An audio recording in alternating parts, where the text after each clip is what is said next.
How does white privilege contribute to systemic racism?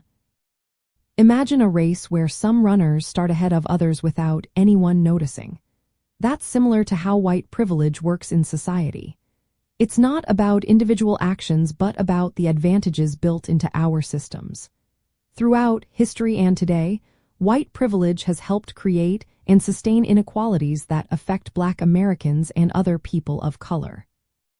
For example, in housing, white families have historically had easier access to home loans and less discrimination when buying homes.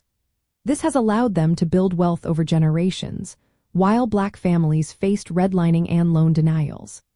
These practices kept Black neighborhoods underfunded and segregated, making it harder for residents to get good schools, jobs, and resources. In education, schools in predominantly white areas tend to get more funding, better teachers, and newer facilities.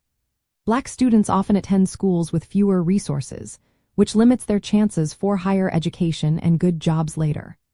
Politically, white privilege has played a role in voter suppression tactics like strict ID laws and gerrymandering, which make it harder for Black voters to cast ballots and have their voices heard.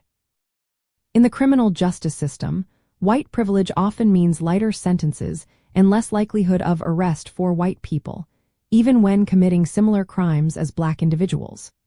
These examples show that white privilege isn't just about personal attitudes but is built into laws and policies. It gives advantages to white people and creates barriers for Black Americans, helping to keep racial inequalities in place.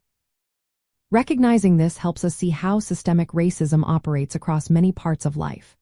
Movements from the post-civil rights era to today have fought to change these unfair systems. Addressing white privilege involves reforming housing policies, improving school funding, protecting voting rights, and making criminal justice fairer. It also means actively acknowledging the benefits white people receive and working to create a society where everyone has equal opportunities. Highlighting the achievements and leadership of Black Americans in these efforts keeps the focus on their experiences and contributions.